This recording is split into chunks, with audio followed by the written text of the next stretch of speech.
I wouldn't have closed it manually. It takes too much effort. What do you mean? 811 did not use a power tool as was used on Pan Am. He checked the forward cargo door with a flashlight. United Airlines Flight 811 departs from Honolulu Airport just before 2 a.m.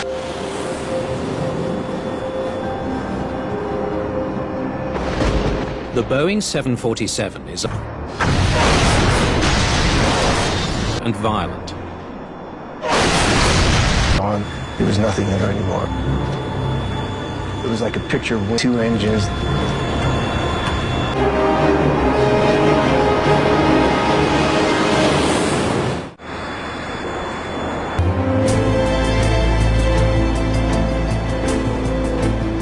There was like a stream of fire. On the left-hand side.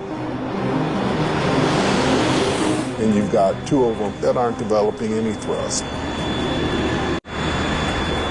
With a massive hole in the fuselage, the pilots of United 811 managed to line up with the runway in Honolulu.